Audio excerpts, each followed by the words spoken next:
विद्युतीय शासन। विद्युतीय शासन का अवधारणा र विकास। शासन को नवीनतम र आधुनिक अवधारणा। सन 1990 को दशक में सूचना को संचार प्रविधि को उच्चतम विकास भएको हो। सन 2000 को दशक में विद्युतीय शासन को मान्यता विकास भएको हो। विद्युतीय शासन आधुनिक शासन को अभिन्न अंग है, इंटीग्रल पार्ट बन्न पुगेको। 2047 सालपछि खुल्ला र प्रजातान्त्रिक प्रणालीको विकाससँगै शासकीय सुधारको एजेन्डाले प्राथमिकता प्राप्त गरेको। विद्युतीय शासन दूरसञ्चार नीति 2060, विद्युतीय गुरु योजना 2062, विद्युतीय कारोबार ऐन 2063 र नियमावली 2063 जस्ता नीति योजना र कानुनबाट व्यवहारिक रूपमा अभ्यास आरम्भ भएको हो। सुशासन ऐन 2064 र नियमावली 2065बाट सुशासनको मान्यताको रूपमा विद्युतीय शासन अघि बढेको हो। नेपालको संविधान सूचना तथा संचार प्रविधि नीति 2072 तथा 15वीं योजनाबाट विद्युतीय शासनको मान्यतालाई जोड दिएको हो। यसरी यसको अवधारणा र विकास भएको भने यसको परिचय लेख्ने क्रममा विद्युतीय प्रशासन, विद्युतीय सहभागिता, ई एडमिनिस्ट्रेसन, ई पार्टिसिपेसन र विद्युतीय सेवा प्रवाह, ई सर्भिस डिलिभरीको संयुक्त र अन्तर सम्बन्धित अभ्यास, integrated and inter related practice नै विद्युतीय शासन हो। सार्वजनिक सेवामा नागरिकको पहुँच बढाउने र यसको प्रभावलाई सुदृढ तुल्याउने तथा समग्र शासन प्रक्रियालाई सरल, कुशल, पारदर्शी र उत्तरदायी बनाई सार्वजनिक निकायका क्रियाकलापहरूमा सूचना तथा संचार प्रविधिको प्रयोग गर्ने निकाय नै विद्युतीय शासन हो। अर्को तरिकाले भन्ने हो भने विद्युतीय उपकरण टुल्स, प्रविधि टेक्नोलोजी र सञ्जाल नेटवर्किङको माध्यमद्वारा शासकीय गतिविधिहरू सञ्चालन गर्नु विद्युतीय शासन हो। विद्युतीय संसाधन र सञ्जालको महत्तम उपयोग गरी शासन, प्रशासन र सेवा प्रवाह गर्ने नवीन र आधुनिक अवधारणा विद्युतीय शासन हो। अर्को सन्दर्भमा भन्ने हो भने सार्वजनिक सेवा प्रवाहमा सुधार, नीति निर्माणमा अधिक सहभागिता एवं सरकारलाई बढी उत्तरदायी, प्रभावकारी, पारदर्शी बनाउने मान्यता विद्युतीय शासन हो। सरकार र जनता बीच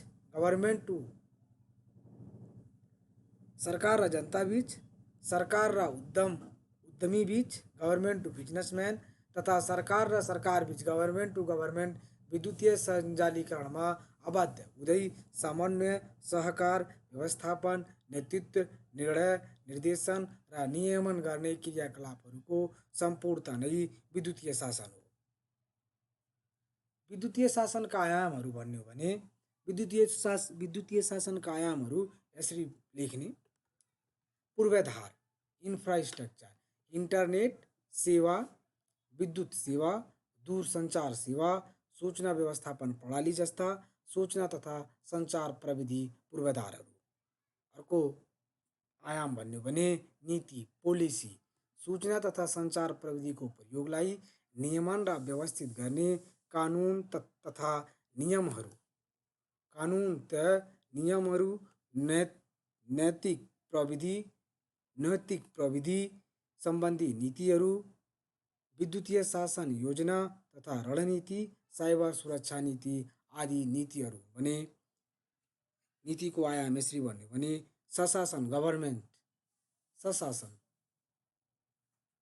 सार्वजनिक निकायको प्रभावकारी कार्य सम्पादन, शक्ति र ओत दुरुपयोग नियन्त्रण,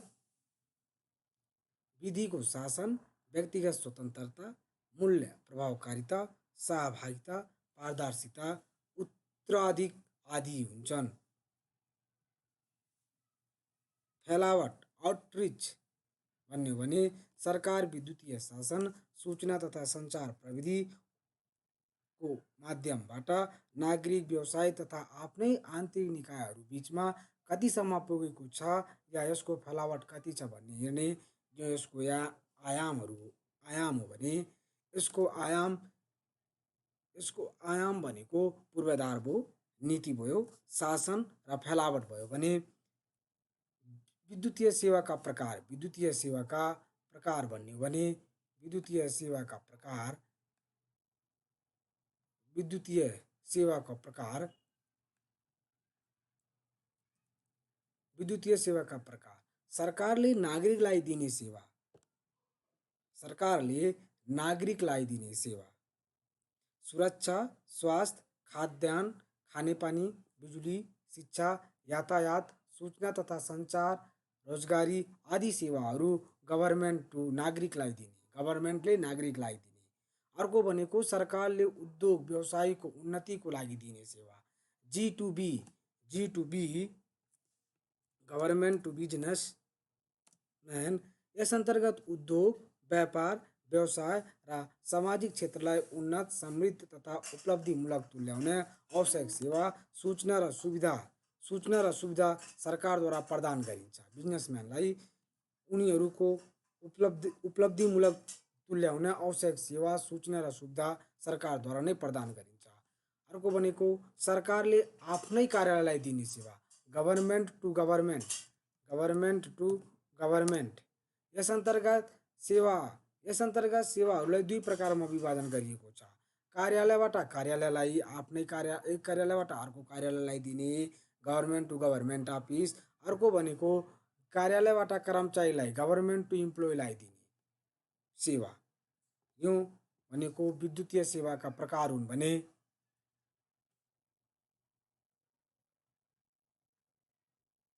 विद्युतीय शासनको उद्देश्य।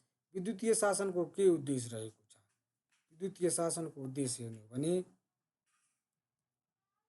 शासकीय सुधार र प्रभावकारिता अभिवृद्धि गर्नु, यो एउटा उसको प्रमुख उद्देश्य हो। विद्युतीय शासनको अर्को उद्देश्य भनेको नवीनतम एवं प्रविधि मैत्री शासनको विकास गर्नु, विद्युतीय सार्वजनिक प्रशासन कायम गर्नु, विद्युतीय प्रशासन, विद्युतीय सहभागिता एवं विद्युतीय सेवा प्रवाह सञ्चालन गर्नु, नागरिक सरकार बीच भर्चुअल इन्टरफेरेन्स कायम गर्नु, मितमयी, छरितो र शीघ्र सेवा प्रवाहलाई सुनिश्चित गर्नु, पारदर्शिता र उत्तरदायित्व प्रवर्धन गर्नु, सुशासन प्रवर्धनमा टेवा पुर्याउनु। एसडीएसका उद्देश्यहरू भन्ने हो भने प्रभावकारिता, शासकीय सुधार र प्रभावकारिता, नवीनतम एवं प्रविधि मैत्री शासनको विकास गर्नु, मितमयी, छरितो र शीघ्र सेवा प्रवाह सुनिश्चित गर्नु, पारदर्शिता र उत्तरदायित्व प्रवर्धन गर्नु, सुशासन प्रवर्धनमा टेवा पुर्याउनु आदि यसको उद्देश्यहरू हुन् भने, प्रमुख उद्देश्य हुन् भने।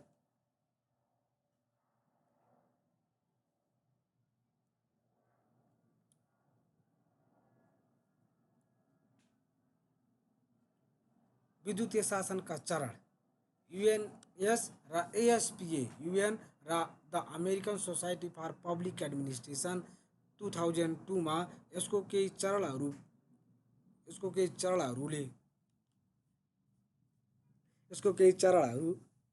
भनेको छ। स्टेज फर्स्ट भन्छ, चरण पहिलो भन्छ। सरकारी कार्यालयमा वेबसाइटको सुरुवात गर्ने तर स्ट्याटिक वेब र न्यून सूचना राख्ने। पहिलो स्टेजमा सरकारी कार्यालयहरूमा वेबसाइटको सुरुवात गर्ने।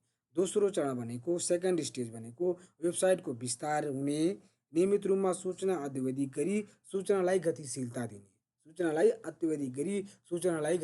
दिने। तेस्रो चरण भनेको इन्टरेक्टिभ वेबको सुरुवात गर्ने र टु वे कम्युनिकेसन अर्थात् अनलाइन एप्लिकेसन कन्फर्मेसन र रेस्पोन्सको कार्य सुरु गर्ने। तेस्रो हो भने चौथो भनेको ट्रान्जेक्सनल वेब हुने, वास्तविक अनलाइन सर्भिस सुरु दिने। पाँचौं चरण स्टेज 5 मा पूर्ण एकीकृत वेब र सिंगल गभर्मेन्टल पोर्टलबाट सेवा प्रवाह हुने। यस मोडल अनुसार नेपालको विद्युतीय शासनको स्थिति स्टेज 1 देखि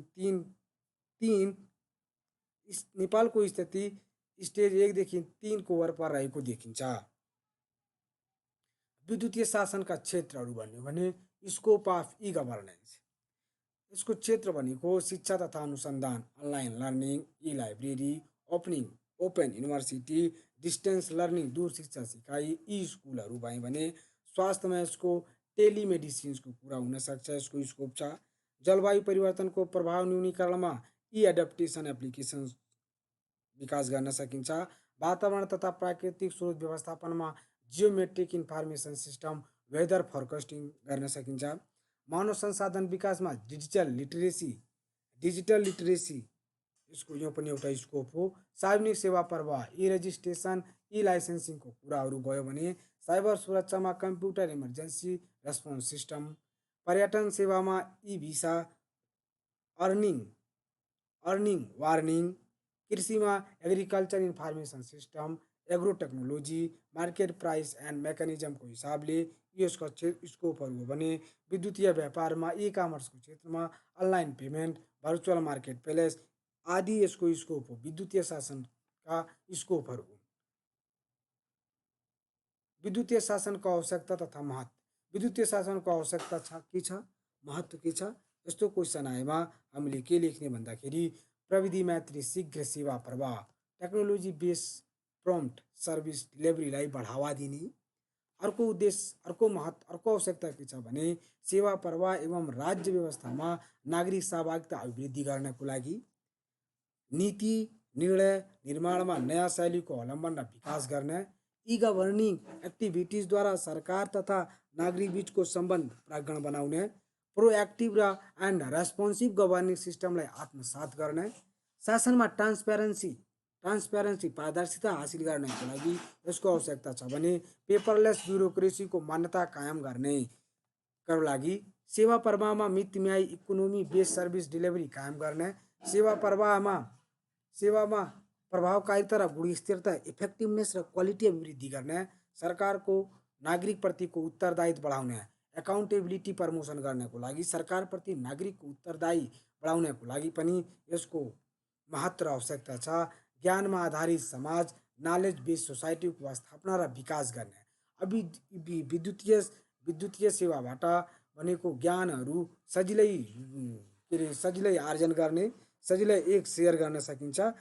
यसले गर्दा समाजमा एउटा आधारित समाजमा नलेज बेस्ड सोसाइटीको स्थापना र विकास गर्नको लागि पनि यसको आवश्यकता र महत्त्व देखिएको छ। विद्युतीय शासनको चुनौतीहरू। विद्युतीय शासन चालू गर्दा अथवा चुनौतीहरू के हुन सक्छन्? जनताको आइसिटी उपयोगमा क्षमता अन्त्य गर्नु यो चुनौती हुन सक्छ। इलिमिनेटिङ डिजिटल डिभाइड, आइसिटी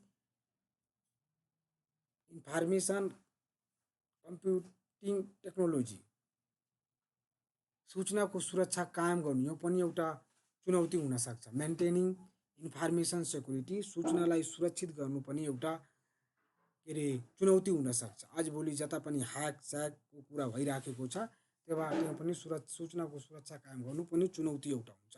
गोपनीयता कायम गर्नु, मेन्टेनिङ प्राइभेसी गोपनीयता कायम गर्नु पनि एउटा चुनौतीको रूपमा हुन्छ।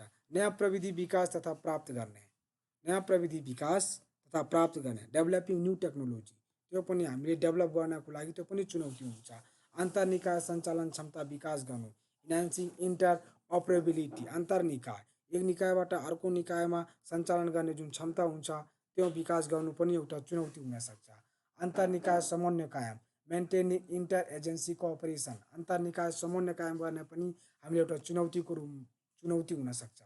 व्यवस्थापन क्षमता अभिवृद्धि गर्नु, इन्हान्सिङ म्यानेजमेन्ट क्यापासिटी, म्यानेजमेन्ट गर्ने क्षमता जुन हुन्छ त्यो क्षमता अभिवृद्धि गर्नु पनि एउटा हुन सक्छ, चुनौती हुन सक्छ।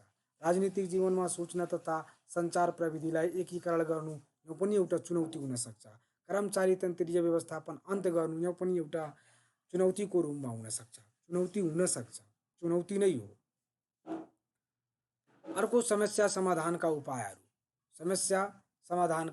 यसमा के समस्या हुन सक्छन्? ती समस्यालाई, त्यही महत्त्व र आवश्यकतालाई उल्टाइदिने हो भने त्यो समस्या हुन्छ। ती समस्याहरूलाई समाधान गर्नको लागि के उपाय अपनाउनु पर्छ भन्दाखेरि आवश्यक कानुन तथा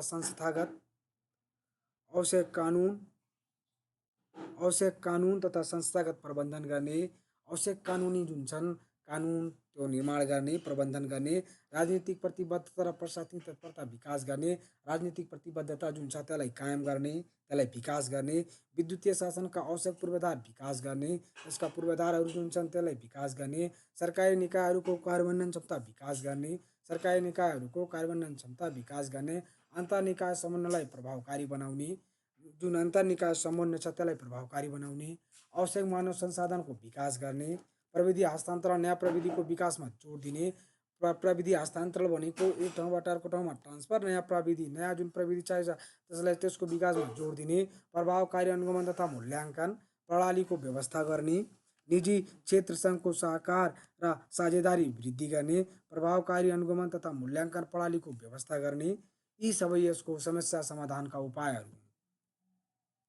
अब नेपालमा विद्युतीय शासन प्रवर्धनका लागि गरिएका व्यवस्थाहरू, नेपालमा विद्युतीय शासन प्रवर्धनका लागि के व्यवस्था गरिएका छन् भन्दाखेरि यत्तिकै हामीले सर्र हेर्ने हो भने संवैधानिक व्यवस्था, नेपालको संविधानको धारा 51 मा विकास सम्बन्धी नीति अन्तर्गत राष्ट्रिय आवश्यकता अनुसार सूचना प्रविधिको विकास र विस्तार गरी त्यसमा सर्वसाधारण जनताको सरल र सहज पहुँच सुनिश्चित गर्ने तथा राष्ट्रिय विकासमा सूचना प्रविधिको उच्चतम उपयोग गर्ने प्रावधान छ। कानुनी तथा नीतिगत व्यवस्था, विद्युतीय कारोबार ऐन 2063 र नियमावली 2064 आयो। सुशासन व्यवस्थापन तथा सञ्चालन ऐन 2064 र नियमावली 2065 आयो। नेपाल दूरसञ्चार ऐन 2053 र नियमावली 2054 आयो। राष्ट्रिय ब्रोडब्यान्ड नीति 2071 आयो। सूचना तथा सञ्चार प्रविधि नीति 2072 आयो। डिजिटल नेपाल फ्रेमवर्क 2076, दूरसञ्चार नीति 2060ले पनि यी व्यवस्थाहरू भएका छन् भने कानुनी व्यवस्थाहरू वा नीतिगत व्यवस्था यहाँ हो भने नेपालमा विद्युतीय शासनका लागि त्यही प्रबन्धनहरू के छन् भने अनलाइन सञ्चार माध्यम सञ्चालन निर्देशिका 2073 लागू भएछ। सरकारी कार्यालयमा विद्युतीय पत्राचार इमेल व्यवस्थापन सम्बन्धी निर्देशिका 2075 लागू भएको छ। नागरिक एप सञ्चालन तथा व्यवस्थापन निर्देशिका 2078 आएछ। नागरिक एप पनि स्टार्ट भएछ। राष्ट्रिय ज्ञान पार्क स्थापना तथा सञ्चालन निर्देशिका 2076 छ। सरकारी निकायद्वारा सामाजिक सञ्जाल प्रयोग गर्ने कार्यविधि 2075 छ। सरकारी निकायको वेबसाइट निर्माण तथा व्यवस्थापन सम्बन्धी निर्देशिका 2078 छ। साथै 15औं योजनाले नेपाललाई सूचना प्रविधियुक्त राष्ट्रको रूपमा स्थापित गर्ने सोच लिएको छ। इत्यादि नेपालमा विद्युतीय शासन प्रवर्धनका लागि गरिएका व्यवस्था हुन् भने ल आजलाई यति।